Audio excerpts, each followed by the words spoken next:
Continuamos o nosso estudo nas Sagradas Escrituras, reiniciando no capítulo 13 de Gênesis, tendo considerado antes, no capítulo 12, a chamada de Abraão. Deus chama Abraão, que até então seu nome era Abrão, e as promessas que Deus lhe fez. Agora, no capítulo 13, vamos estar dando continuidade, lendo primeiramente os versos 1, 2, 3 e 4.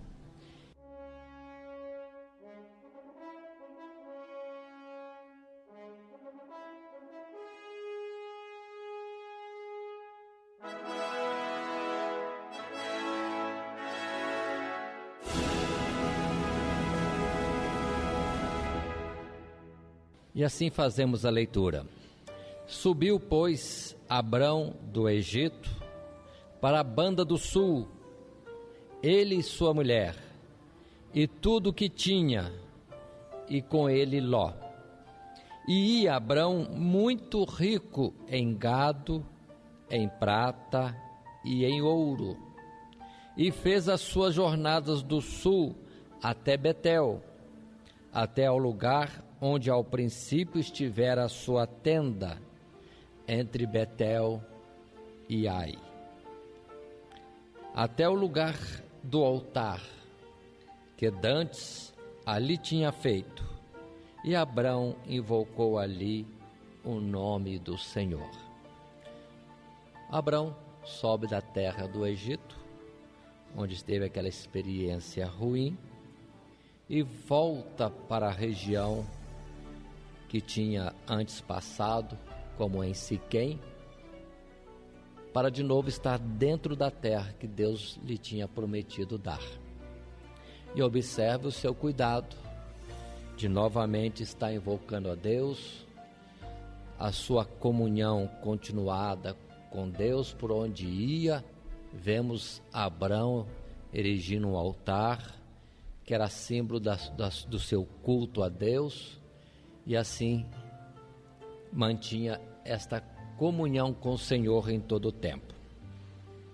Mas observem, e a palavra vai continuar destacando, que Abrão tinha fartura, riqueza, rebanhos, mas diz a palavra que Ló, seu sobrinho, também tinha gado em abundância. E com isso a terra não era suficiente. A pastagem era pequena para tanto gado. E diz a palavra, no verso 6, não tinha capacidade a terra para poderem habitar juntos, porque a sua fazenda era muita, de maneira que não podiam habitar juntos. E a consequência desta abundância de gado, Ló com Abrão vivendo juntos, naturalmente houve algum problema, citado no verso 7. Houve contenda entre os pastores do gado de Abrão e os pastores do gado de Ló. Havia contenda.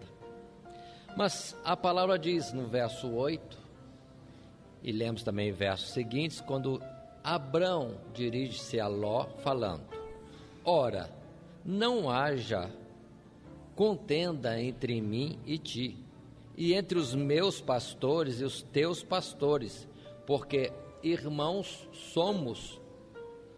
Não está toda a terra diante de ti? Eia, pois, aparta-te de mim.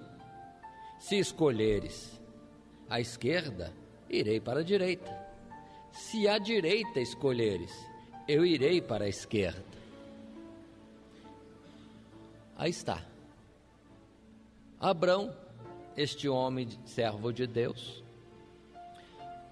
está neste ponto de uma questão levantada e propõe uma separação amigável para não haver contenda.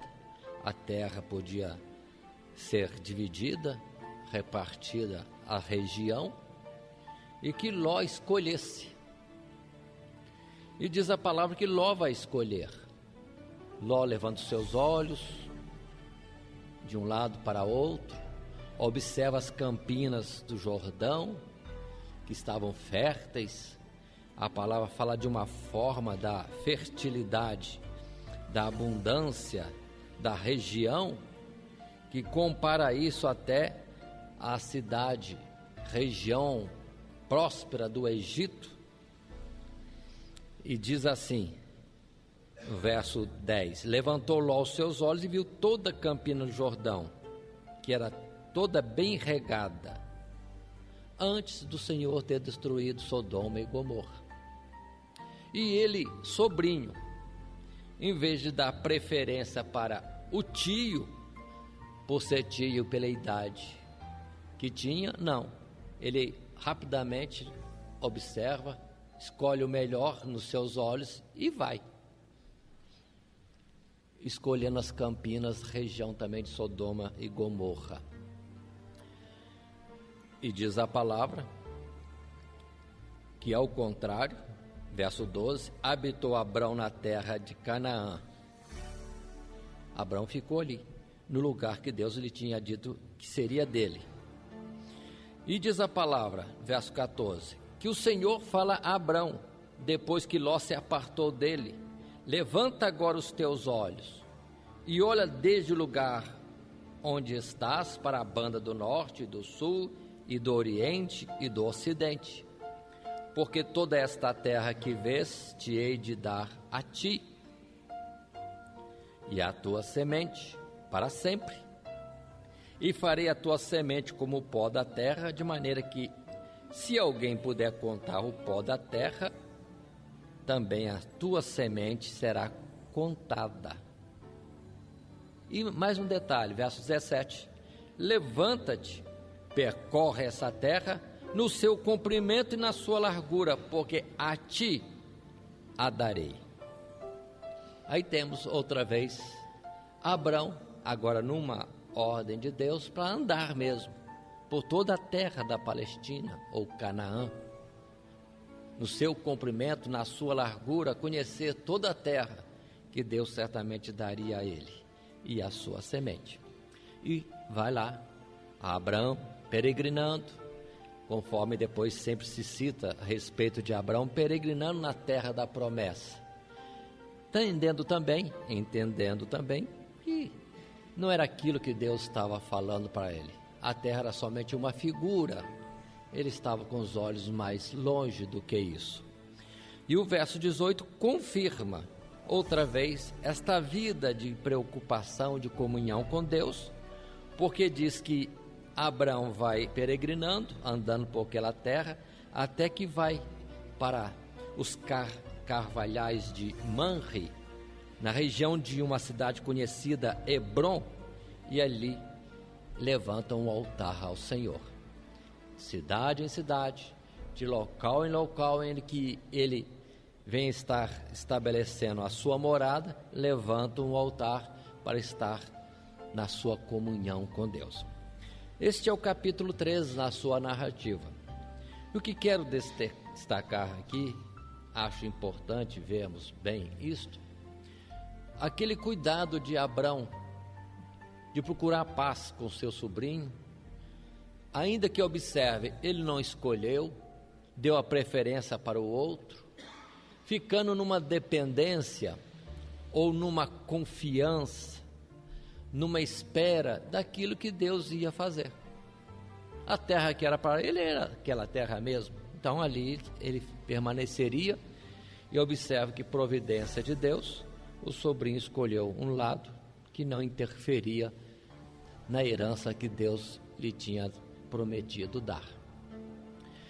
Vai com isso aquela palavra que diz: no que estiver em nós, procurarmos ter paz com todos. Abraão está fazendo isso.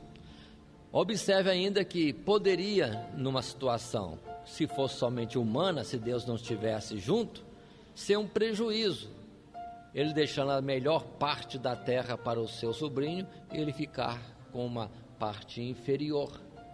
Mas em Coríntios capítulo 6, verso 7, Paulo fala sobre isso. É melhor preferirmos a paz, ainda que isso nos traga algum dano. É melhor termos o dano contanto que haja paz.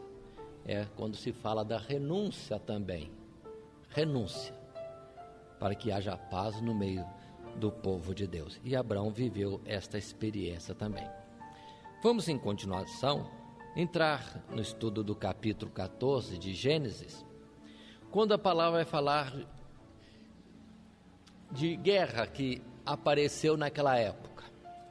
Observe que os povos se movimentavam, porque lá de longe, de Sinar, do Elão, da região da Mesopotâmia e cidades ou regiões vizinhas, alguns reis, 4 reis vieram, descendo ao sul até Canaã, fazendo guerra, conquistando, estabelecendo ou confirmando domínio sobre a terra. E com isso chegaram até Sodoma e Gomorra e região da vizinhança. E chegando aqueles 4 reis com seus exércitos, conquistaram a terra e levaram todo o despojo e também o povo das cidades, em especial Sodoma e Gomorra, e entre eles lá vai Ló. Observe que a escolha humana de Ló levou a nada, porque agora está tudo em perda, porque vem os exércitos, levam o seu gado e leva também a sua família. Interessante no capítulo 14, poderia ser uma questão à parte esse fato, mas Abraão é avisado, e Abraão se mostra valoroso, valente, corajoso, porque ajunta aqueles poucos que ele tinha de servos, e com mais alguns da vizinhança, que aqui na Bíblia fala seus confederados, mostrando que eles nas regiões combinavam de estar juntos, talvez numa defesa recíproca. E esses poucos homens, parecem-nos poucos, vão ao encontro do exército que veio do Oriente, justamente na ideia de Abrão, não de fazer guerra, mas de recuperar o seu sobrinho Ló. E esta palavra mostra para nós que isso acontece, porque diz a palavra no verso 14, do capítulo também 14, ouvindo, pois, Abrão que seu irmão estava preso, no caso, sobrinho Ló, armou os seus criados nascidos em sua casa, 318, e os perseguiu até Dan, e dividiu-se contra eles de noite, eles e os seus criados, e os feriu, e os seguiu até Obá, que fica à esquerda de Damasco, e tornou a trazer toda a fazenda, e tornou a trazer também a Ló, seu irmão, e a sua fazenda, e também as mulheres, e o povo. Aí está. Nós não vemos este assunto em outro lugar, só aqui. Abrão, corajoso, valente, guerreiro também. Muitos não têm a ideia de um Abrão assim, só olham no Abrão velho, no Abrão pacato, sim, pacato, pacífico, mas também valente, na questão da defesa e do bem-estar do seu sobrinho. Ele se envolve até em batalha para conquistar, mas não entendam que ele era ousado em si mesmo. Percebe-se depois em palavras seguintes que naturalmente Abraão, pela comunhão que tinha com Deus, deve ter tido, vamos dizer assim, uma oração respondida, a paz e a confirmação no coração para partir para uma empreita dessa e sair vitorioso. Vemos mais à frente que ele disse que levantou a sua mão ao Deus Altíssimo sobre esta questão. E a questão, tudo indica, que ele não queria coisa alguma, não queria vantagem de guerra, não queria o despojo, queria somente a vida de seu sobrinho de volta, livrando daquele perigo e da escravidão para onde estaria sendo levado naturalmente. Em seguida, na volta desta batalha, desta guerra, no verso 18, e naturalmente versos seguintes até o 20, temos uma narrativa como que algo assim acidental, porque diz a palavra no verso 18: e Melquisedeque, rei de Salém, trouxe pão e vinho, e era este sacerdote do Deus Altíssimo, e abençoou-o, ou seja, abençoou a Abrão, e disse: bendito seja Abrão do Deus Altíssimo, o possuidor dos céus e da terra, e bendito seja o Deus Altíssimo, que entregou os teus inimigos nas tuas mãos e deu-lhe o dízimo de tudo. Ou seja, Abrão deu a este Melquisedeque o dízimo de tudo. Paremos, 3 versos que lemos. Aqui temos, irmãos, nesses poucos versos, muitas informações. O interessante da palavra de Deus, que o que Deus revela é importante, é interessante, até os detalhes, mas também até aquilo que Deus parece reservar e não trazer informações, detalhes, isso também é importante. É o caso de Melquisedeque. Quem é este homem? De onde veio? De que família é? Quando nasceu? Quando morreu?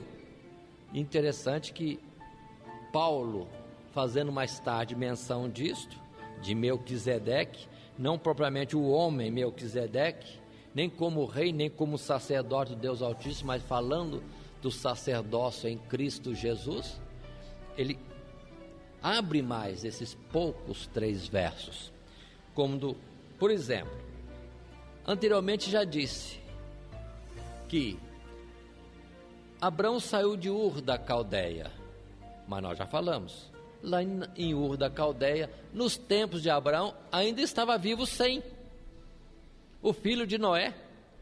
Então lá na Caldeia ainda havia gente, daqueles primeiros homens da época do dilúvio, no caso Sem, que servia e seguia a Deus. E agora observe, não só lá tinha alguém, existia alguém que conhecia Deus, mas também na própria Canaã aparece esse Melquisedeque, só com esse nome, e que é sacerdote do Deus Altíssimo. Quem o constituiu? Fica tudo no ar. Mas é um exemplo perfeito de Cristo Jesus, porque Cristo Jesus ninguém sabia de onde vinha, nem para onde ia, quem o constituía como Messias, mas estava ali, e era da parte de Deus, porque quem o confirmava, quem o constituía, não era visto pelos homens, mas o que ele fazia estava firme.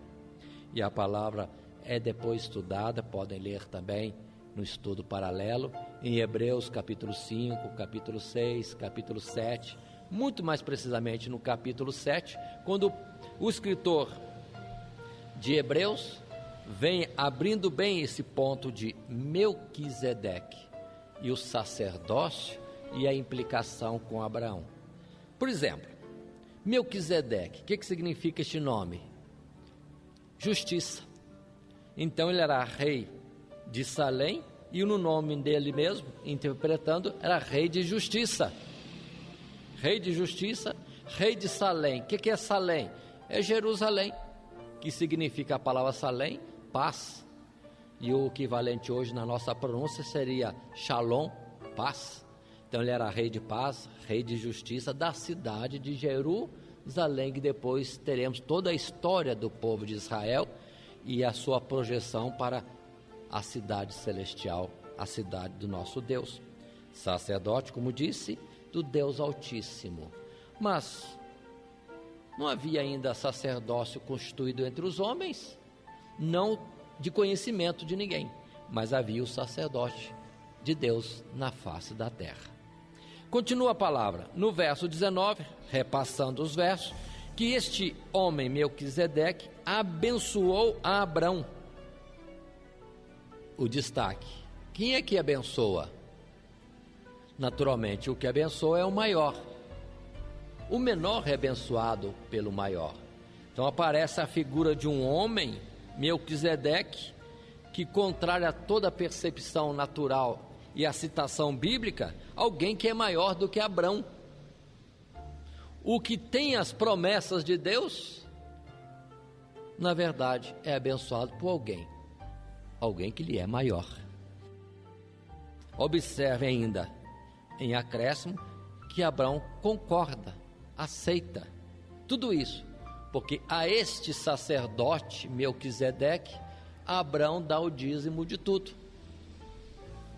Uma citação de dízimo que também não havia antes, é agora que aparece com Abrão.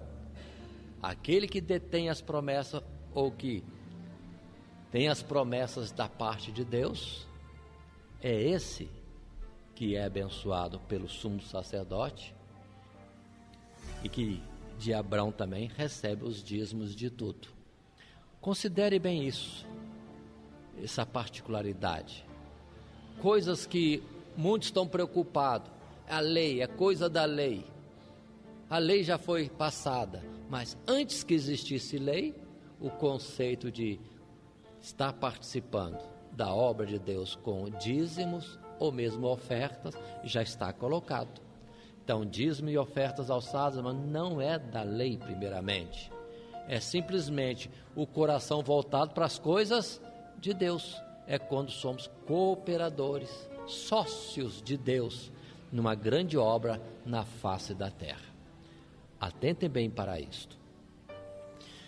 Mas, vamos continuar um pouco mais. Indo à frente, aqui mesmo no capítulo 14, verso 21 em diante, nós temos uma outra questão. O rei de Sodoma disse a Abrão: dá-me a mim as almas, ou seja, o povo, e a fazenda, os bens, toma para ti. Era natural. O conquistador da guerra leva o despojo.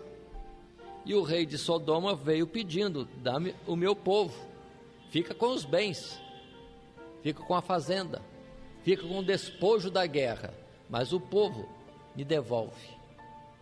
Qual é a resposta de Abrão no verso 22? Porém, Abrão disse ao rei de Sodoma: levantei minha mão ao Senhor, o Deus Altíssimo, o possuidor dos céus e da terra, que desde um fio até a correia de um sapato não tomarei coisa alguma de tudo que é teu, para que não digas: eu enriqueci a Abrão. Abrão tem um cuidado, não quer nada deste mundo, não quer bem algum, não cobiça os bens materiais, ainda que alguém poderia dizer: tens direito. Não quer nada. O que é do outro, não quero nada, para que ninguém diga que me enriqueceu. Observe que Abrão está esperando naquilo que provém da mão de Deus, e não daquilo que poderia conquistar e ter num artifício qualquer entre os homens. Ele espera em Deus. Essa expressão que Abrão usa, observem, que antes Abrão não utilizava. Lá no verso 19, foi Melquisedeque quem expressou: bendito seja Abrão do Deus Altíssimo, o possuidor dos céus e da terra. Melquisedeque falou essa expressão lá em cima. E agora, aqui embaixo, no verso 22, vemos Abrão repetindo: levantei minha mão ao Senhor, o Deus Altíssimo, o possuidor dos céus e da terra. Será que foi aqui que Abrão teve mais uma informação e um conhecimento de que o Deus que ele servia é o possuidor dos céus e da terra? Está bom, vamos continuar um pouco mais. Capítulo 15. Lemos agora o verso 1. Depois destas coisas, veio a palavra do Senhor a Abrão em visão, dizendo: não temas, Abrão, eu sou o teu escudo e o teu grandíssimo galardão. Paremos.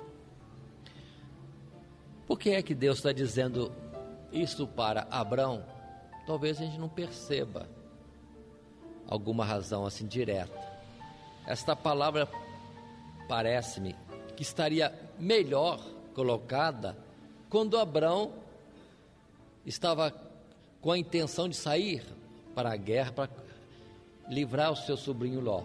Mas lá não foi falado nada. É agora, depois da guerra, depois de tudo, é que esta palavra vem a Abrão. E Deus se apresenta para ele como sendo dele o seu escudo. O que é escudo? Proteção. O que mais? O teu grandíssimo galardão. Agora sim eu acho sentido nessa segunda parte.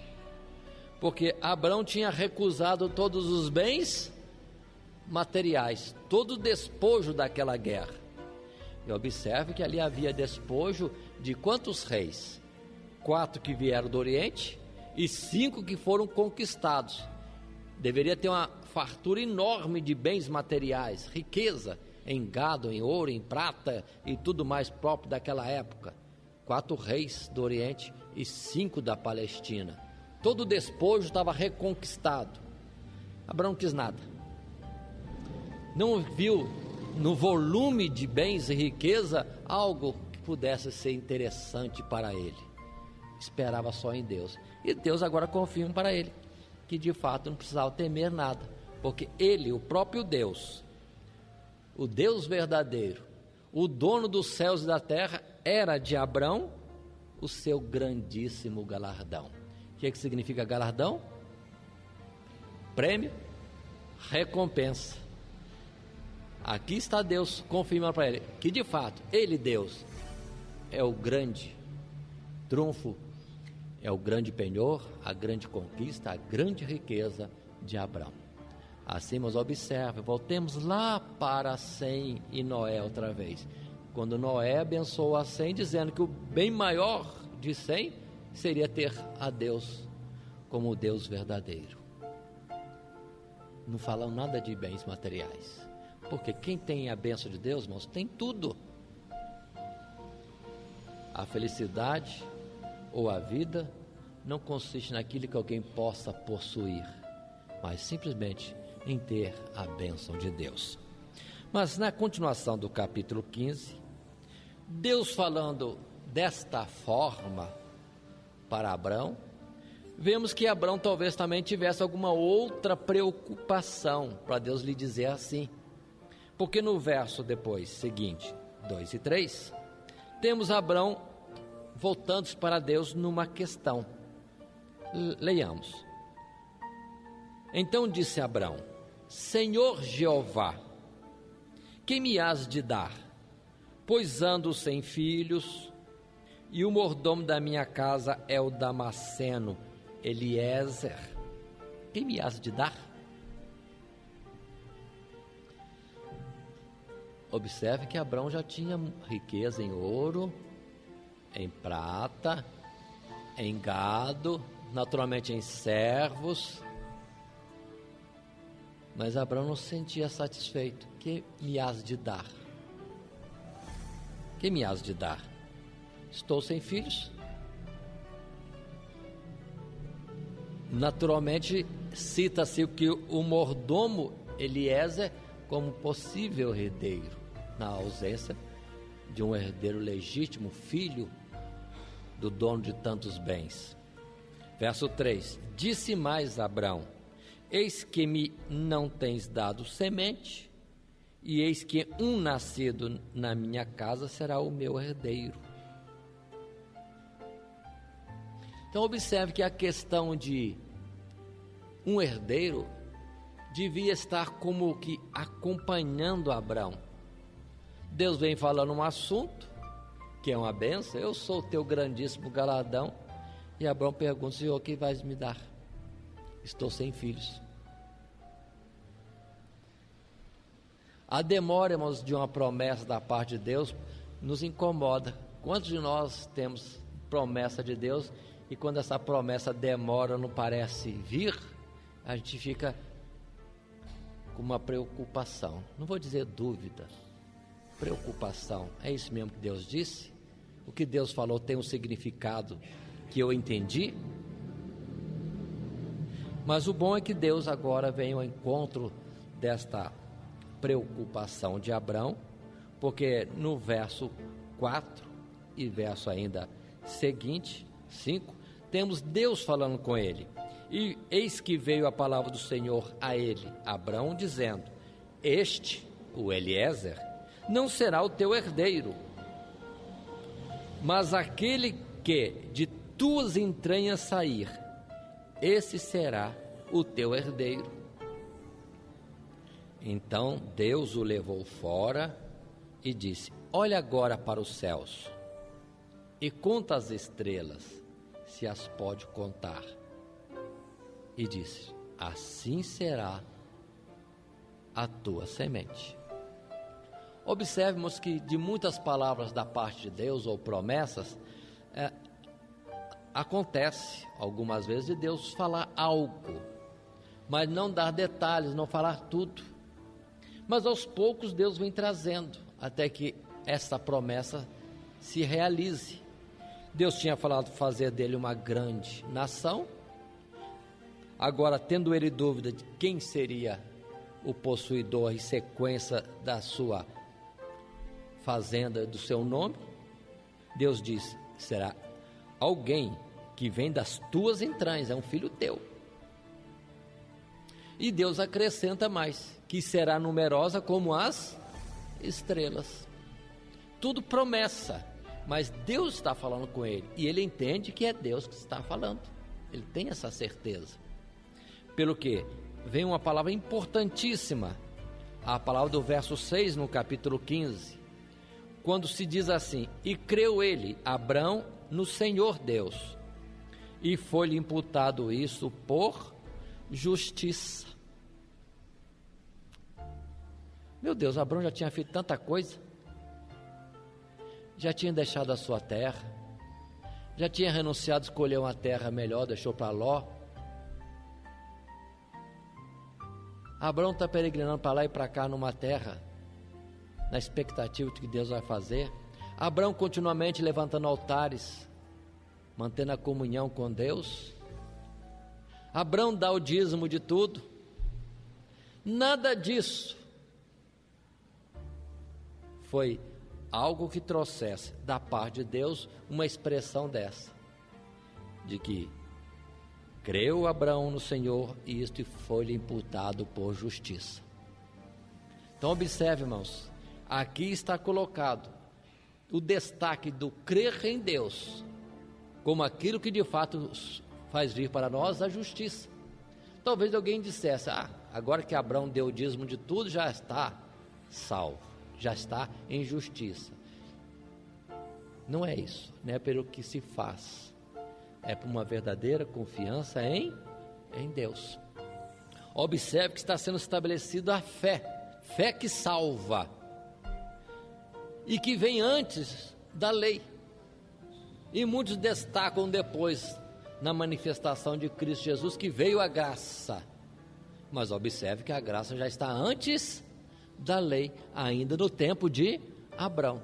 Pelo que quando depois falarmos da lei, a lei veio como um socorro, um esclarecimento provisório, no tempo todo da graça, que já estava antes e continuaria depois, mas no tempo, até que se manifestasse a graça, a bênção maior em Cristo Jesus, a lei veio como babá, ama, aio, aquela forma de operar de Deus para que o povo estivesse guardado no tempo da sua criancice, no sentido da maturidade espiritual dos mistérios e da revelação da graça deste Deus. Mas creu Abrão em Deus, e foi-lhe imputado isto por justiça. Quando a gente lê o Romanos capítulo 4, isso aqui é destacado outra vez, irmão, de uma forma maravilhosa. Quando Paulo, falando sobre a graça salvadora, a misericórdia de Deus, o seu amor provado em Cristo Jesus vindo a nós para a salvação, ele vai mostrar que isso já vinha desde Abrão, E Abraão foi justificado pela fé e não pelas obras. Porque se alguém é justificado pelas obras, tem no que se gloriar. Eu fiz, ou eu sou, pelo que mereço. Mas na verdade, ninguém faz o suficiente, ninguém é bom ou tem mérito suficiente para por Deus depois ser recompensado com a salvação. É por crer em Deus que a graça e a justiça nos são atribuídos. É bem diferente. Portanto, vamos ter cuidado do nosso viver cristão, que é uma tendência geral do cristão, de querer fazer alguma coisa e dizer que agora tem méritos diante de Deus. Não é pelas obras, mas por crer em Deus. Assim devemos dar o dízimo, assim devemos orar, devemos fazer consagrações, devemos jejuar, devemos fazer o bem, devemos tanta coisa. Não para nos justificar diante de Deus e alcançar o diploma de salvo, não. Devemos fazer essas coisas porque somos chamados já para a salvação. É consequência da obra de Deus em nós, e não algo que podemos estar realizando para alcançar a salvação, a graça salvadora do nosso Deus. Não vamos inverter. O povo de Israel chegou a errar nesse particular, porque lá em Isaías 58 e em Malaquias também nós vemos uma citação assim, que o povo reclama: Senhor, por que jejuamos nós e o Senhor não atenta? Justamente porque procuram fazer coisas para chegarem com mérito diante de Deus. Não tem coisa alguma, irmãos, que venha surpreender a Deus, para Deus fazer: estou surpreso, quanta bondade em você, quanto mérito, quanta coisa boa você fez, agora você tem que ter a salvação. Não, nós não acrescentamos a Deus coisa alguma no que fazemos de bem, nem de Deus é diminuído coisa alguma quando nós erramos ou transgredimos. Não, o bem é para nós mesmos e o mal também é para nós mesmos. Deus coloca para nós aquilo que é para o nosso próprio proveito, e só temos condição de agradar a Deus no que fazemos, no que passamos a ser, quando o fazemos em Cristo Jesus, porque pela graça somos salvos para fazermos as obras, as boas obras que Ele, Deus, preparou. Então é a condução do Espírito de Deus em nós é que nos leva a termos alguma coisa boa aos olhos de Deus. Mas primeiro vem a graça do Senhor sobre nós. Continuemos um pouco mais, ainda aqui no capítulo 15. Deus confirma para Abrão que foi Ele mesmo Deus que tirou da terra de Ur, dos caldeus. Isso é citado no verso 7. Deus fala: foi eu que te tirei da terra de Ur para te dar esta terra em que você está habitando. Mas Abrão volta à questão com Deus no verso 8. E disse ele, Abrão: Senhor Jeová, como saberei que hei de herdá-la? Eu não quero dizer que Abrão tivesse dúvida e a sua fé fosse fraca, enferma, incompleta. Não. Ele cria, mas só que não entendia. E ele pergunta a Deus: como saberei que vou herdar esta terra? E neste ponto do capítulo 15, em particular, versos 9 até 12, Deus ordena a Abrão que faça alguma coisa, tenha um procedimento que parece mais um ritual de um sacrifício. Deus pede para ele algumas coisas, como por exemplo, no verso 9: toma-me uma bezerra de 3 anos, uma cabra de 3 anos, um carneiro de 3 anos, e uma rola e um pombinho. E Abrão trouxe estes 5 animais, partiu os maiores ao meio, deixando uma banda ao lado de outra banda, ou em frente a outra, e os pássaros sem partir. Parece um ritual, parece um sacrifício, não está bem entendido isso. Mas Deus pediu e ele fez. Mas observe que a questão anterior pela qual surgiu esta situação que Deus lhe pede a esses animais é que ele pediu a Deus, ou perguntou: como saberei que vou herdar esta terra? E Deus então, que poderia falar-lhe direto, determina essas petições. E diz mais que ele estava ali com aquele sacrifício, supostamente, aqueles animais sacrificados, mortos, ali expostos, e nada acontecia. Observe isso. O tempo vai passando, vai ficando tarde. As aves, naturalmente rapinas, já vão chegando. E Abrão tem que enxotar estas aves. Observe o verso 11. E as aves desciam sobre os cadáveres, Abrão, porém, as enxotava. Verso 12. E pondo-se o sol, um profundo sono caiu sobre Abrão, e eis que grande espanto e grande escuridão caiu sobre ele. Por que essa descrição? Tem coisas que nós não entendemos, mas Deus que estava na questão. Abrão com os animais sacrificados, não houve lenha para queimar como tradicionalmente se faz num sacrifício. Abrão está vigiando, as aves de rapina atacando, vem escuridão, cai o temor sobre Abrão, espanto. Observe esses pontos, irmãos. Eu quero levar isso para um momento, tempo em que Deus tem uma obra a fazer na nossa vida, tem que falar conosco alguma coisa, ou nós estamos num processo da obra de Deus. Quantas vezes a carga das trevas parece que se concentra sobre nós? Podemos entender um pouco isso aqui. Abrão no processo que Deus lhe pediu, mas está numa situação de trevas que envolve aves de rapina atacando. Mas Abrão, na sua atitude de vigiar, enxotar, mostra que ele estava vigilante nas coisas, irmãos, que Deus pediu de nós e que nós estamos fazendo. Vem lutas, vem dificuldades, mas precisamos estar em vigilância. Não vamos ceder, não vamos recuar. Há uma luta do mal contra nós. Todo aquele que quiser seguir a Cristo de uma forma correta, piamente, diz a palavra, lhe sobrevirá perseguições. E assim vai acontecendo. Mas, felizmente, no verso 13, Deus aparece e diz a Abrão: saibas de certo que peregrina será a tua semente em terra que não é sua, e servi-los-ão e afligi-los-ão 400 anos. Mas também eu julgarei a gente a qual servirão, e depois sairão com grande fazenda. E tu irás a teus pais em paz, em boa velhice serás sepultado.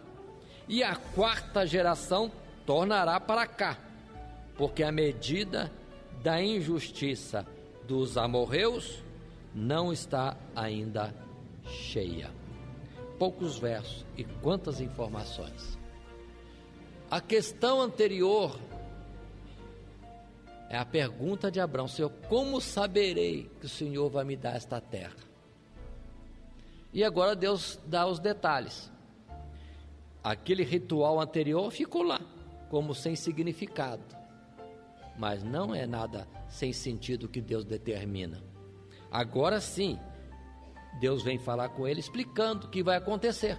Por que Deus não falou antes? Teve um processo anterior. Teve um processo anterior. Mas Deus finalmente vem e fala. Quais são os detalhes e a certeza, a prova de que aquela terra será dele? Aí Deus diz: não vai ser agora. Não será para você. Porque a tua descendência vai ser levada para outra terra. Lá vão ser escravizados. Mas passando 400 anos, serão retirados daquela terra com grande riqueza. estarão vindo para cá. Observe mais. Quanto a ele, Abraão, terás o avanço de dias, mas serás recolhido em paz e em paz sepultado. Então Deus já falou para ele do futuro. Muitas vezes nós estamos preocupados com algo imediato. Deus é grande, irmãos. O que Deus tem para nos dar, Ele vai dar. Mas tem coisas que não é para o agora nem para o amanhã imediato. É para um tempo por vir. Assim, em especial, a nossa participação da glória de Deus, ainda que o podemos ter aqui em pequena medida, mas o total será tão somente nos lugares celestiais. Assim, Abraão é participado que correrão séculos antes que aconteça da descendência dele possuir definitivamente aquela terra. E Deus ainda coloca mais um detalhe no verso 16, dizendo que tudo tem um tempo. Até a cobrança da injustiça tem um tempo. Quando Deus diz que aquela terra estava em injustiça, observe que a descendência de Canaã que foi amaldiçoado por Noé, mas a situação ali ainda não requeria o juízo imediato de Deus. Diz aqui que a medida da injustiça dos amorreus ainda não está cheia, mostrando que Deus tem paciência. Continua Deus falando com os seres humanos. Deus ainda está na expectativa de alguém ouvir a sua palavra e vir a ser salvo pela aceitação. Como Pedro depois vai dizer que Deus não tem pressa. Deus é longânimo, esperando que muitos venham ao conhecimento da verdade e sejam salvos.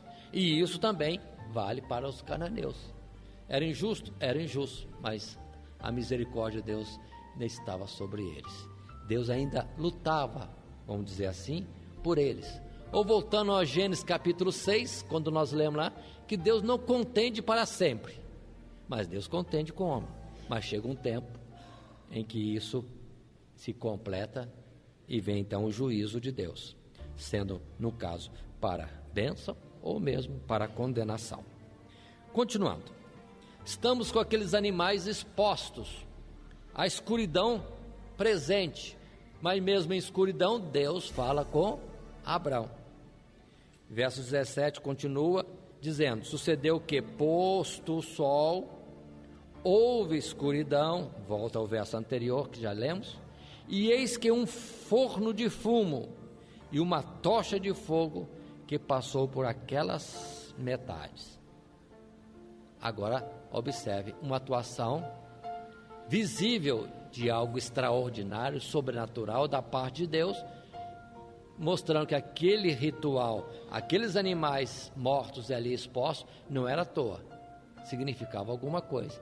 E Deus vem agora confirmando a presença dele em todo o ritual, em todas as palavras que foram ditas, quando esse forno de fumo, é assim a expressão bíblica, e esta tocha de fogo passam por aquelas metades de animais que ali estavam, como numa oferenda a Deus.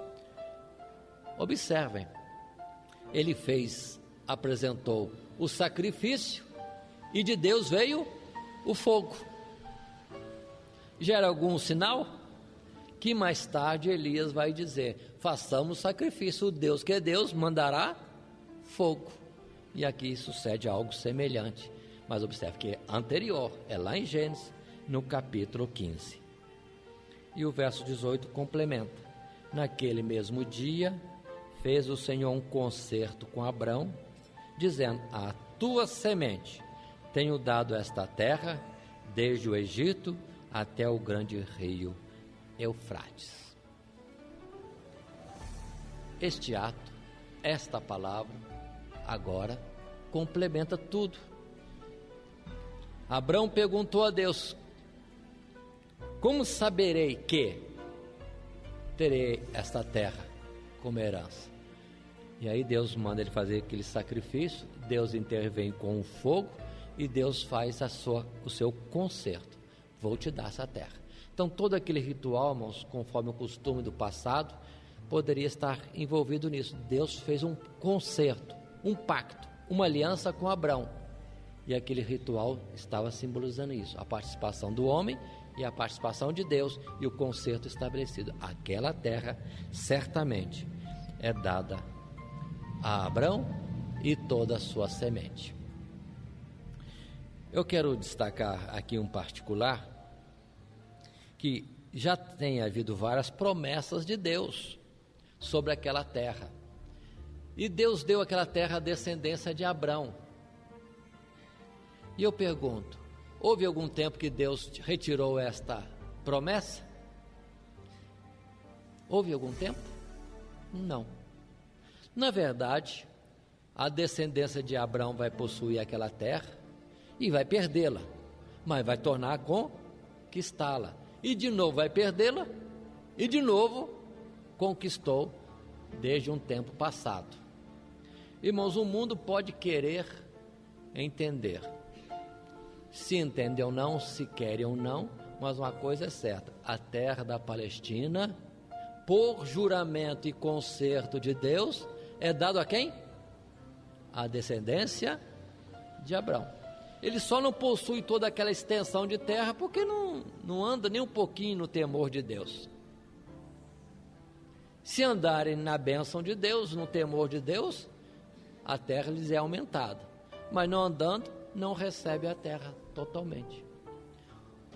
Analisem bem o fato de que mais tarde, mesmo com Davi, a terra toda não foi conquistada. Ampliou-se as fronteiras, e somente com Salomão é que a terra toda da Palestina, que Deus deu a ele, desde o rio do Egito até o rio Eufrates, de fato, foi o território domínio do rei Salomão. Mas foi tempo áureo do povo de Deus, avançando em conquista e também no serviço a Deus. Mas à medida que foram deixando Deus, foram perdendo a terra. Quero dizer isso para os irmãos entenderem. Há muita luta lá na Palestina hoje. Queira ou não queira os povos, qualquer que seja o povo, a terra é dos descendentes de Abrão. Queira ou não queira. O mundo não tem em conta aquilo que vem da parte de Deus, mas Deus zela pela sua palavra para a cumprir. É mais fácil o povo que ali está dizendo-se judeu não ser descendente de Abrão do que aquela terra ser dada a outra nação. Estão me entendendo? Qualquer que seja a nação, porque aquela terra já é dada como possessão, disse Deus, eterna para a descendência de Abrão. Então, continua a terra sendo de Abrão, tendo ali gente de Abrão ou não, mas é de Abrão. Continuemos mais um pouco. Vamos agora para o capítulo 16. O capítulo 16 traz novas narrativas para nós. E o que acontece no capítulo 16 é consequência do capítulo 15. Percebe-se, nós destacamos isso, que Abrão, tremendamente abençoado por Deus nas coisas materiais, mas não estava satisfeito, porque questionava, perguntava-se sobre o seu filho, a sua descendência, e Deus disse que vai ser um filho dele. E o capítulo 16 nos mostra que isso aí levou a uma atitude diferente. Penso eu humanamente que chegando em casa, Abrão deve ter conversado com a esposa Sarai. Deus me apareceu, Deus me falou. Que Deus te falou? Deus falou que eu vou ter um filho mesmo. Eu vou ter um filho. Porque eu perguntei a Deus se vai ser um escravo, um nascido na casa, se vai ser um mordomo que vai herdar todas as minhas coisas, se vai ser o segmento da minha geração. E Deus diz: não, vai ser um filho teu, das tuas entranhas. É quando observem o capítulo 16, que a palavra diz: ora, Sarai, mulher de Abrão, não lhe gerava filhos. E ele tinha uma serva egípcia, cujo nome era Agar. E disse Sarai a Abrão: eis que o Senhor me tem impedido de gerar. Entra, pois, a minha serva, porventura terei filhos dela. E ouviu Abrão a voz de Sarai. Sarai, ouvindo testemunho, Abrão vai ter geração. Vai ter? Vai. Abrão vai ter um filho dele mesmo, das entranhas dele. E Sara devia estar lá preocupada. E eu sou estéril? Então, qual vai ser a situação de Abrão ter um filho? Abrão, ter um filho. É quando Sarai apresenta a escrava egípcia chamada Agar. Observamos que temos numa linguagem simples, comum entre nós, de que Sarai foi ajudar Deus a resolver o problema.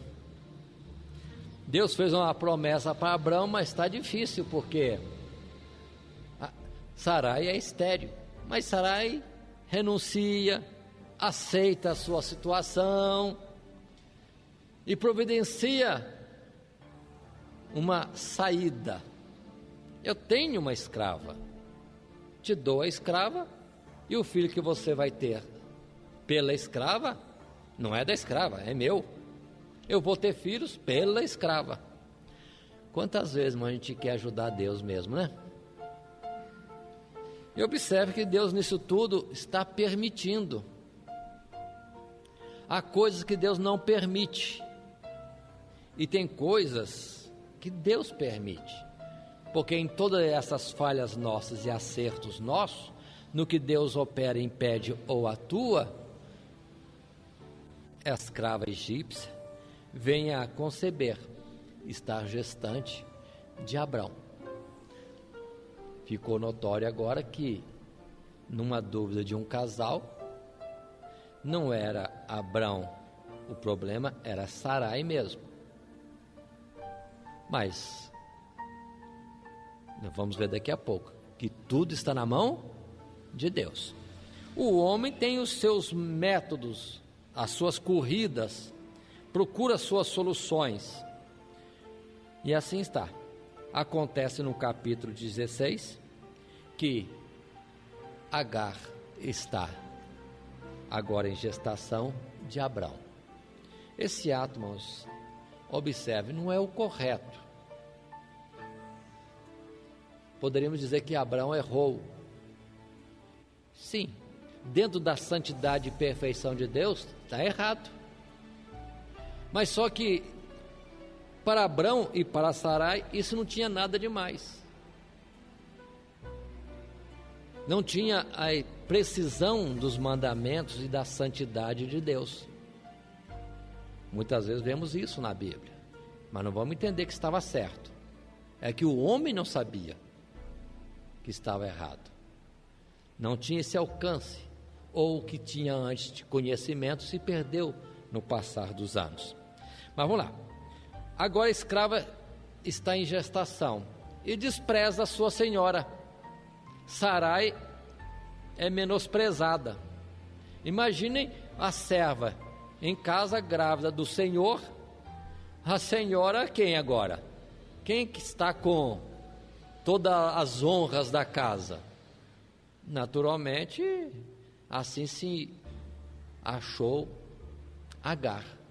Estava à vontade, cheia de si. É quando observe que Sarai vai a Abrão. Isso está no verso 5. Então disse Sarai a Abrão: meu agravo seja sobre ti, minha serva pus eu em teu regaço. Vendo ela agora que concebeu, sou menosprezada aos seus olhos. O Senhor julgue entre mim e ti. Observe que Sarai apela para o juízo de Deus e colocando a questão do juízo o próprio esposo Abrão e ela. Deus julga entre nós. Mas quem é que apresentou a escrava? foi ela. E observe que Abrão, irmãos, não se deixa levar na situação de que tinha que proteger a escrava. Ele mantém ainda o senso de, vamos dizer assim, de disciplina, de correção, de ordem das coisas. Porque volta-se para a esposa e disse, verso 6, e disse Abrão a Sarai, eis que tua serva está na tua mão. Faz-lhe o que bom é aos teus olhos. E afligiu a Sarai, e ela fugiu da sua face. Abrão não vai amenizar as coisas da escrava.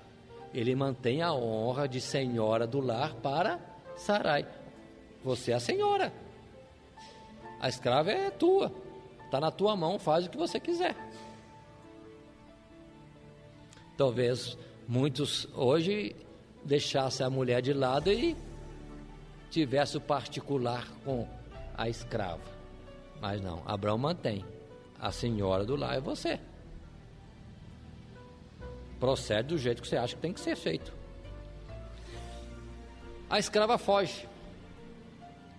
E observamos que Deus tem cuidado de tudo. Porque a escrava fugindo, um anjo vai-lhe ao encontro e procura assunto com ela e orienta a ela. Quando diz para ela que ela deveria retornar à sua senhora, se submeter, se sujeitar a ela. Onde está escrito isto? Verso 9. Então disse o anjo do Senhor para Agar, torna-te para tua senhora e humilha-te debaixo de suas mãos. Observe, a hierarquia, irmãos, a disciplina não é quebrada. Muitos pensam que Deus vai ficar quebrando hierarquia, não. Deus segue direitinho. Ela é escrava, tem uma senhora, submete-se à tua senhora. Que mais? Mas ela tem consolação. Quando no verso 10 lhe é dito, disse-lhe mais o anjo do Senhor, multiplicarei sobremaneira a tua semente, que não será contada, por numerosa que será. Disse também o anjo do Senhor, eis que concebeste e terás um filho, e chamarás o seu nome Ismael, porquanto o Senhor ouviu a tua aflição. Aquele menino era um menino, revelação do anjo, não é coincidência. Deus fez vir um menino. O menino deverá ser chamado Ismael, que significa a palavra Ismael, Deus ouviu, Deus escutou o clamor de Agar e veio-lhe ao encontro. E fala da sua descendência que seria grandíssima, não seria contada. Aqui já antecipo que Deus permite todos esses fatos do capítulo 16, porque Deus quer falar alguma coisa depois. A geração dos que são de Abrão,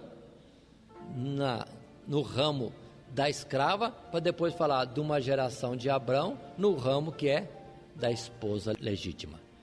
Para depois falar que na humanidade temos essa distinção, aqueles que são filhos de Deus, porque a vida vem de Deus, mas para a vida natural, e infelizmente na escravidão deste mundo, e aqueles que vêm do mesmo Deus, mas numa atuação especial, com bênçãos e promessas em Sarai, a mulher legítima de Abrão, para falar dos filhos da igreja. Continuemos.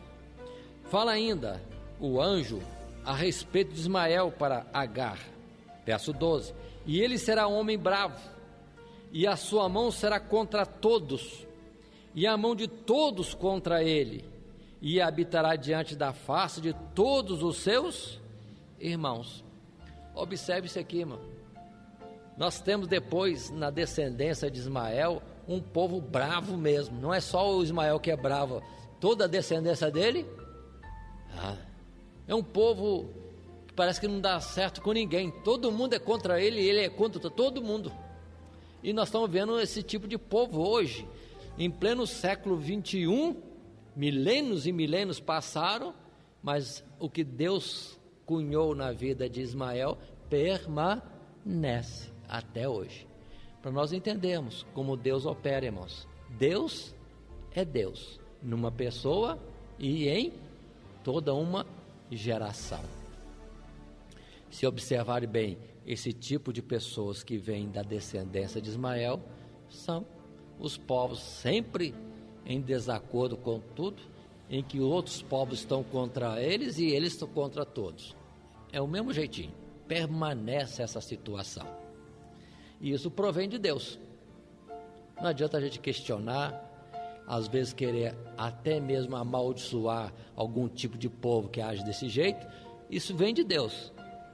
Vamos estar debaixo, vamos dizer assim, do abrigo da proteção de Deus, é quanto basta, e deixa os bravos para lá. Continuemos. Esta mulher, Agar, teve experiência com Deus, porque no verso 13, ela tem entendimento, e ela, Agar, chamou o nome do Senhor, Deus naturalmente, que com ela falava: tu és o Deus da vista, porque disse: não olhei eu também para aquele que me vê? Por isso se chama aquele poço de Laai-Roi. Eis que está entre Cádiz e Bered. Laai-Roi. O Deus da vista é o que significa essa palavra. Os eruditos estão sempre entre duas situações, que Agar queria dizer: o Deus que vê, o Deus que sabe tudo, que não perde nada de ocorrência na nossa vida, o onisciente, porque é onipresente, ou então que Agar se admirou que Deus pudesse ser visto, se deixar ver, para o homem entrar em diálogo com ele. Numa sorte ou noutra, porque a dificuldade é ter ideia na interpretação correta da palavra, que são de milhares de anos atrás, para os dias de hoje. Mas de qualquer forma, é uma noção bonita. Um Deus que vê tudo, ou um Deus que não está distante, que se deixa perceber bem pertinho de nós, ao ponto de nós vermos e falarmos com Ele também. E o capítulo 16 encerra no verso 16, quando temos a citação de que era Abrão da idade de 86 anos, quando Agar deu Ismael a Abrão. Nesse ponto, terminamos o capítulo 16. Mas eu faço questão de frisar para os irmãos, falar de uma história às vezes conhecida, e que podemos estar lendo em casa, e não ler aqui ou comentar muito aqui, pudesse ser dispensado. Mas nós precisamos destacar esses pontos, porque é desta história que sai depois os argumentos, o entendimento das coisas que vêm para frente. Não podemos deixar isso aqui como uma história. Precisamos ler, entender, ver a sequência dos fatos, porque em tudo isso tem alguma coisa que nos serve depois de símbolo e figura nos acontecimentos futuros. Assim, observe, por enquanto, Abrão tem um filho que vai ser abençoado, mas nas coisas da terra, porque também esse filho não era o filho da sua esposa, era uma outra situação particular. Vai ser falado mais tarde e citado por Paulo em Gálatas para falar dos filhos da salvação. Continuemos entrando no capítulo 17. Mais um pouco, temos narrativas ainda. Verso 1, capítulo 17. Sendo, pois, Abrão da idade de 99 anos, apareceu o Senhor a Abrão e disse-lhe: eu sou o Deus Todo-Poderoso, anda em minha presença e ser perfeito. Interessante. O verso anterior disse que Abrão tinha quantos anos? 86. E Deus vem lhe falar com qual idade? 99. Quantos anos passaram? Cerca de 13 anos. Pergunto a mim mesmo: 13 anos sem Deus falar com Abrão? 13 anos de silêncio da parte de Deus? E Abraão está achando que está a mil maravilhas. Agora tem um filho, é do meu sangue. A obra de Deus completou-se. E não sabe ele que está fora da precisão de Deus. E quando Deus chega, em vez de falar como na vez passada, Abraão, não temas, eu sou teu grandíssimo galardão, Deus chega para ele e fala uma palavra que me deixa a dúvida, se não é que Deus está cobrando a ele. Porque Deus chega e fala: eu sou o Deus Todo-Poderoso, anda em minha presença e ser perfeito. Não está claro, mas me permite deixar uma questão aqui. Sinal que Deus está dizendo para Abraão que ele deixou um pouquinho a presença de Deus, não estava perfeito. E Deus vem e fala com ele: anda na minha presença e ser perfeito. Na verdade, o que Abraão fez, no que ele concordou com Sarai, um método, um jeito, um escape para poder ter filho, no caso pela egípcia e escrava Agar, não era bem o andar na presença de Deus, era esquecer que o Deus que lhe fez promessa era o Deus Todo-Poderoso. Eu sou o Deus Todo-Poderoso. Se Deus só falasse assim, já deixaria o ensinamento. Você esqueceu que eu posso tudo. Mas é útil para nós também a segunda parte do verso, quando a palavra diz: anda em minha presença e ser perfeito. Como muitos falham nesse particular, volta a questão também daquelas obras, que muitos querem ter obras para se acharem bem diante de Deus. Não é assim. Assim a palavra diz: anda na minha presença e ser perfeito. É justamente por estarmos na presença de Deus é que podemos o quê? Ter a nossa vida melhorada, aperfeiçoada, edificada, e isso de dia em dia. Achegai-vos a Deus e Deus se chegará a vós. Na verdade, nós somos o barro. Se ficarmos dóceis na mão de Deus, Ele molda a nossa vida. E nunca ao contrário, que nós vamos nos moldando, procurando entender: é assim que Deus quer? É assim que o Senhor quer? Não. Os pensamentos de Deus são mais altos. Ele quer fazer. Precisamos deixá-lo fazer. Para isso temos que estar na sua presença, nos deixar nas suas mãos, sermos dóceis à direção do seu Espírito. Tudo isso é que conduz ao aperfeiçoamento nosso. Portanto, irmãos, vamos estar atentos a isso, que a tendência, em especial quando somos novos na igreja, novos convertidos, é fazer um esforço para ser bom para Deus. Não, precisamos ser obedientes, dóceis, sensíveis à direção do Espírito de Deus. Aí sim, conclusão, somos aperfeiçoados. Por isso que lá depois na carta de Paulo se diz: aquele que em vós começou a boa obra, ele mesmo vai aperfeiçoar e completar até os dias de Cristo Jesus.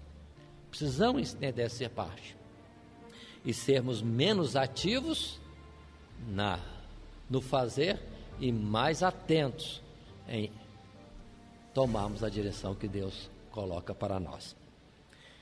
Mas vamos em frente. 13 anos mais ou menos passaram. Deus volta a falar com Abrão. E Deus agora continua a falar. Verso 2: e porei o meu concerto entre mim e te multiplicarei grandissimamente. Deus se apresenta. Observe que parece que essa última palavra é repetitiva, Deus confirmando o concerto e fazer de Abrão uma grande multidão. No verso 3, Abrão se coloca prostrado no chão diante de Deus. E Deus continua ainda a falar, verso 4. Quanto a mim, leemos o verso 4 e seguimos. Eis o meu concerto contigo e serás o pai de uma multidão de nações, e não se chamará mais o teu nome Abrão, mas Abraão será o teu nome, porque por pai da multidão de nações te tenho posto. E Deus continua falando em bênçãos, promessas renovadas para Abrão. Só que agora o nome não é mais Abrão, o nome agora é Abraão. Lembremos e tomemos bem sentido nessa palavra. Abrão é pai da altura. Agora, Abraão é pai das multidões. Deus trocou o nome de Abrão, mas na verdade, como disse antes, Abrão é figura do próprio Deus, o pai da altura, que agora decidia e trabalhava para ser também pai de uma multidão. Abrão é o nosso Deus, pai do alto, mas ele também é pai de uma multidão. Por isso que lendo depois em Isaías, Deus mesmo disse que ele é que determinou de fazer para si um povo que lhe fosse chegado. É Deus querendo ser pai de uma multidão. Numa forma de falar, irmãos, eu digo assim, que na verdade Deus existia, sempre existiu, e Deus na sua bondade também tomou a decisão de que outros fizessem parte da glória e existência, vida que ele tinha.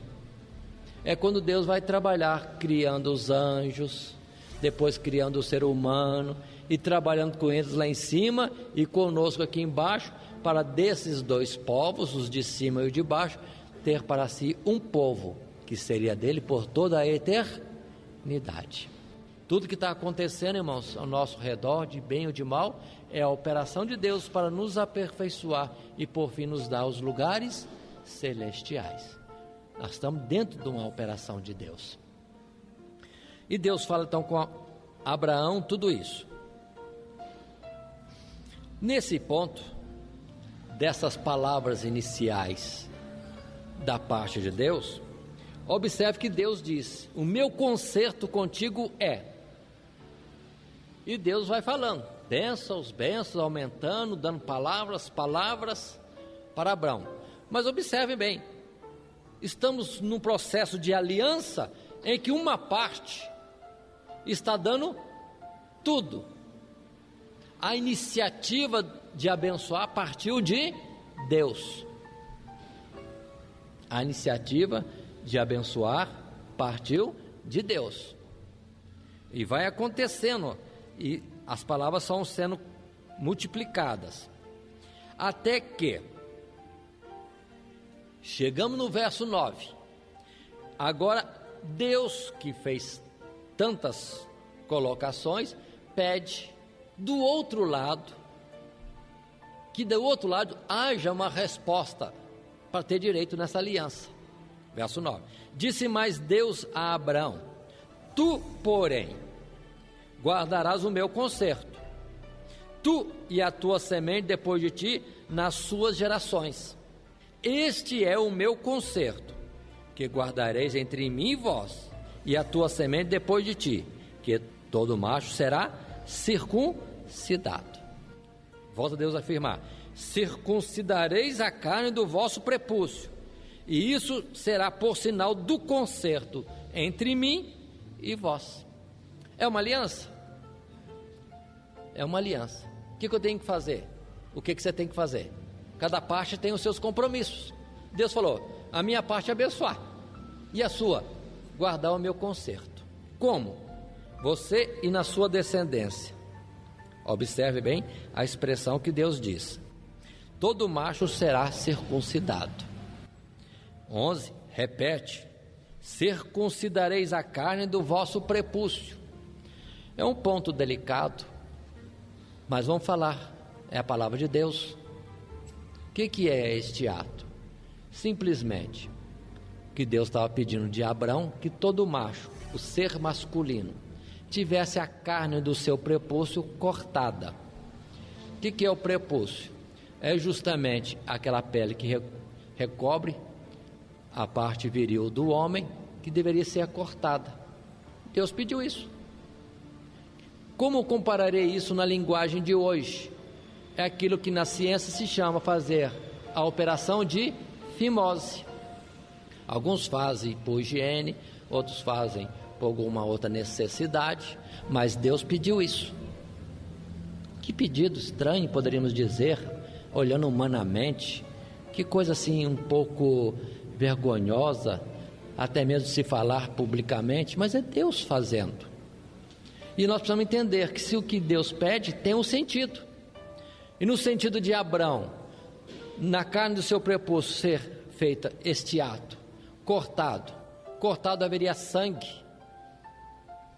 Deus estava querendo dizer que por Abraão, na sua geração de filhos, teria que ser dentro de um concerto de sangue.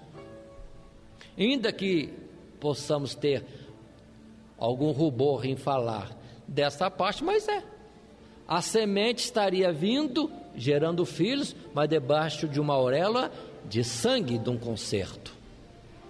Queira ou não queira, está aí o concerto de Deus no sangue derramado na geração, gerados através de um concerto de sangue. Mais tarde nós vamos falar, é o sangue que fará a remissão das vossas almas, é vida, representa o sangue, é vida por vida. E assim, ainda que uma coisa que possa parecer, repito, delicada ou vergonhosa, mas todo ser masculino na descendência de Abraão teria a carne do seu prepúcio cortada como sinal que estava no concerto de Deus. Trazendo para nós hoje, não é mais a carne do prepúcio, mas deveremos ser gerados no concerto de sangue, que é em Cristo Jesus. Portanto, vamos entender, irmãos, fazendo agora uma comparação lá longe, bem longe, quando Adão teria que ter depois a sua companheira, Deus fez vir sobre ele um sono pesado e tirou uma parte dele, para dessa parte apresentar a mulher. É uma coisa de sangue, parte de parte, para depois vir também o concerto da circuncisão, que Deus também colocava como sangue, para depois falar que na cruz do Calvário Jesus era rasgado para que dele vertesse o sangue da aliança, na qual nós somos salvos e contados como sendo de Deus. Tudo isso é a figura. Então não pensem em aspectos delicados ou de alguma vergonha nos atos ou do local desta marca de Deus, mas significa a geração na aliança de sangue. Assim nós hoje somos gerados numa circuncisão, não de prepúcio, mas de uma vida derramada por nós também em Cristo Jesus. Por isso observe, em Adão vem a geração dos filhos da carne, e em Jesus vem a geração dos filhos da luz, participante do pacto de Deus com Abraão. E continua a palavra, Deus reafirma isso várias vezes, como no verso 12: o filho de 8 dias, pois será circuncidado, todo macho nas vossas gerações, o nascido na casa e o comprado por dinheiro, a qualquer estranho que não for da tua semente, com efeito será circuncidado, o nascido em tua casa e o comprado por teu dinheiro, e estará no meu concerto. Observe bem, leio de novo: estará o meu concerto na vossa carne por concerto perpétuo. Continua no verso 14: e o macho com prepúcio, cuja carne do prepúcio não estiver circuncidada, aquela alma será extirpada dos teus povos, quebrantou o meu concerto. Perdoe, irmãos, insistir aqui. Não era só Abrão. Tudo que fosse de Abrão Para ser de Abraão e ficar numa aliança de Deus, tinha que ser circuncidado. Então o filho de Abraão teria que ser circuncidado, o neto, o bisneto, mostrando que todos os gerados têm que ser gerados em aliança de sangue. Vou trazer isso para hoje, mas nós mesmos aqui. Nós, como sendo filhos de Deus, estando na descendência de Abraão, temos que gerar outros através do mesmo processo, na aliança de sangue. Se gerarmos a circuncisão, no sentido espiritual, se gerarmos hoje sem sermos circuncidados, não é aceito por Deus. Nós temos que ser gerados, sendo nós primeiramente circuncidados. Só podemos gerar filhos para Deus se nós primeiramente formos de Deus. Isso testificado na aliança da circuncisão, que no tempo passado e das figuras era no prepúcio da carne, mas para nós hoje é numa vida verdadeiramente dedicada a Deus, no concerto de Deus. Entenderam esse particular? Então não salientem o aspecto físico da aliança, mas salientem a geração numa aliança de sangue. Continuando mais um pouco, a sequência dos fatos da palavra de Deus vem a Abraão. Aqui Deus fala com Abraão longamente. Observe que primeiramente Deus se apresenta, Deus faz o seu termo de concerto, aliança, exige de Abraão uma reciprocidade, algo como parte do acordo, mas Deus continua. Entra agora no verso 15.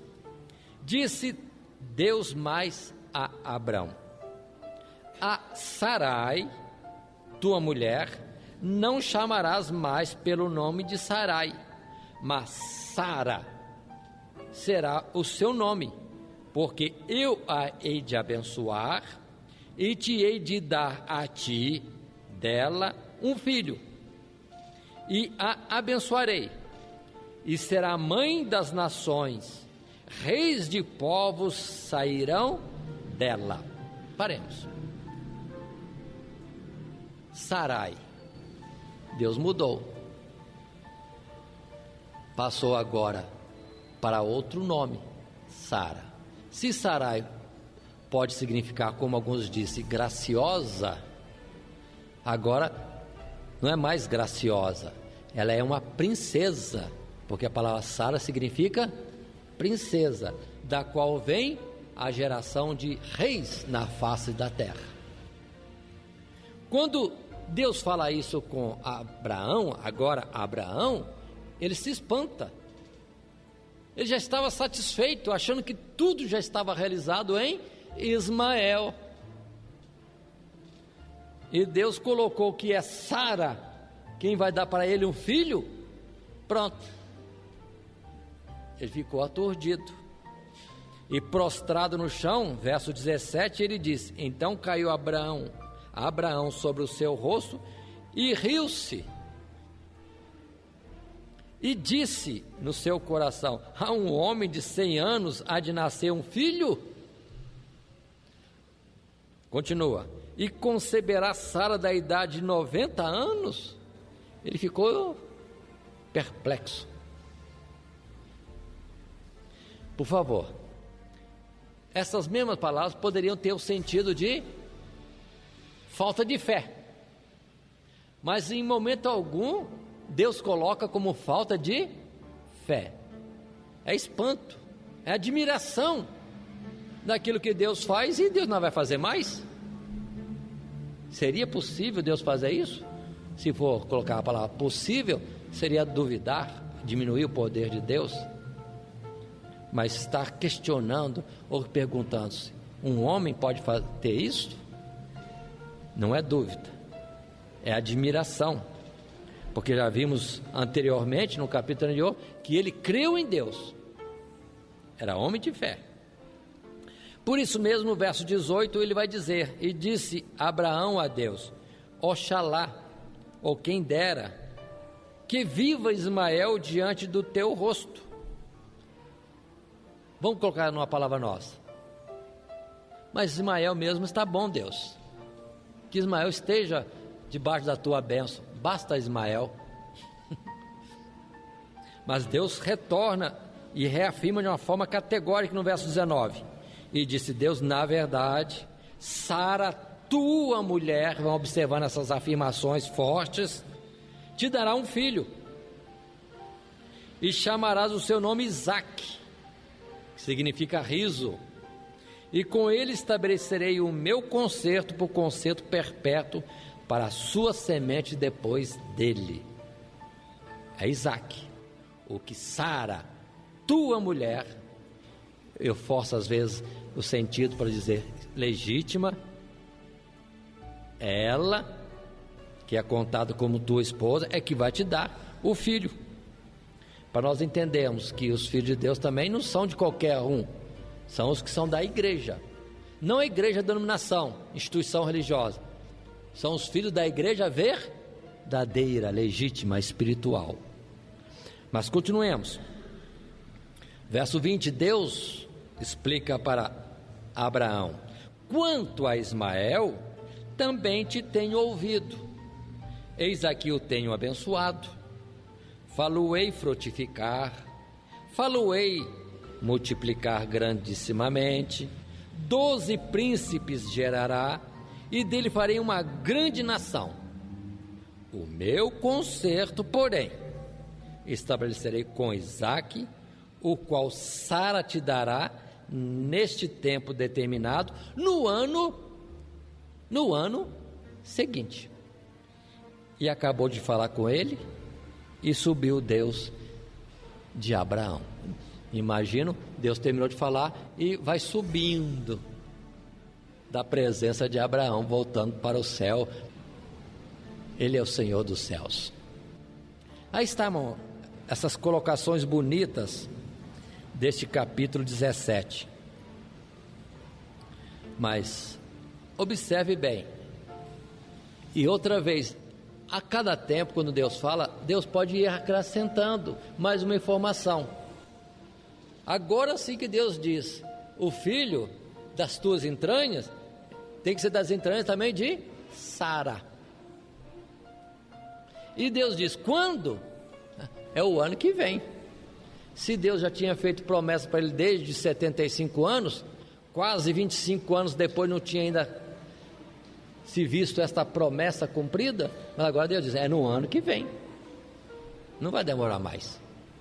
É o ano que vem. O tempo já está estabelecido. Continuando ainda no estudo do capítulo 17, vemos a prontidão de Abraão, porque no verso 23 diz: então tomou Abraão a seu filho Ismael e a todos os nascidos na sua casa, a todos comprados por seu dinheiro, todo macho entre os homens da casa de Abraão, e circuncidou a carne do seu prepúcio naquele mesmo dia, como Deus falara com ele. E era Abraão da idade de 99 anos, quando lhe foi circuncidado a carne do seu prepúcio. E Ismael, seu filho, era da idade de 13 anos, quando lhe foi circuncidada a carne do seu prepúcio. Neste mesmo dia foi circuncidado Abraão e Ismael, seu filho, e continua a palavra. Observaram? Deus falou com ele, naquele mesmo dia, já reuniu todo mundo e vamos entrar no concerto de Deus, que nesse caso era da circuncisão. Está bom. Nesse capítulo 17, eu quero somente destacar algo mais também interessante, fazendo citação de Romanos, no capítulo 4, onde podemos também abrir e estarmos lendo juntos, que todos esses detalhes, irmãos, são bonitos. Observe que Deus faz aliança com Abraão, quando Abraão ainda era incircunciso. Abraão não estava nos termos para ter a bênção de Deus, mas Deus já fez com ele o concerto. E da parte de Abraão, houve aí sim a resposta de entrar no concerto de Deus, ou nos termos da aliança de Deus. Esses fatos são bonitos, porque observem o capítulo 4 de Romanos, verso 9, quando diz a palavra: vem, pois, esta bem-aventurança sobre a circuncisão somente, ou também sobre a incircuncisão? Porque dizemos que a fé foi imputada como justiça a Abraão. Como lhe foi, pois, imputada? Estando na circuncisão ou na incircuncisão? É a pergunta. E a resposta, Paulo responde: não na circuncisão, mas na incircuncisão.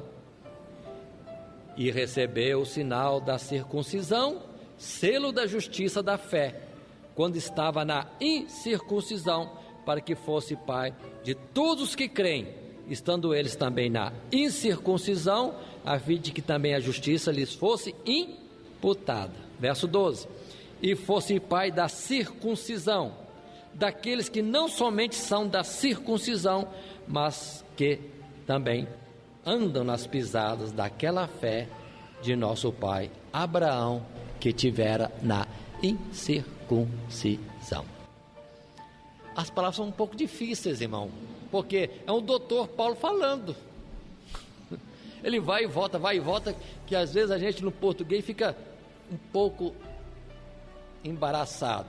Mas vamos entender, a promessa de salvação veio não para quem era já bonzinho, a promessa veio para quem era incircunciso, para quem não era englobado ou incluído em situação de vida tal que pudesse ser abençoado. De graça somos salvos, mediante a fé, não vem das obras, para que ninguém se glorie. E a promessa gloriosa que Deus veio ao encontro do homem não merecedor, incircunciso, que não tinha nada com Deus, nada de bom em Deus, nenhum compromisso com Deus, mas a salvação foi nos dada. Observe que Jesus foi dado para os que vão ser salvos e para aqueles que não quiserem a salvação, mas Jesus já foi dado. É onde a salvação, irmãos, vem atingir a todos. Os israelitas pensavam que a salvação era só para eles, porque estavam circuncidados, estavam naquela aliança de sangue, eram gerados dentro daquela aliança de sangue. Mas esqueceram que Abraão recebeu a bênção e as promessas quando estava fora da circuncisão. Se formos um pouquinho mais grave, quando ele estava ainda na terra do seu nascimento e em meio à idolatria já existente. Ele foi chamado para entrar no concerto de Deus, para depois ser dito que Deus é Deus dos israelitas, povo da circuncisão, mas também é Deus dos gentios, contanto que eles estejam na circuncisão de fé em Cristo Jesus. Nós vamos interromper agora o nosso estudo neste capítulo 17 para darmos sequência em outra oportunidade. Que Deus nos abençoe em Cristo Jesus. Amém.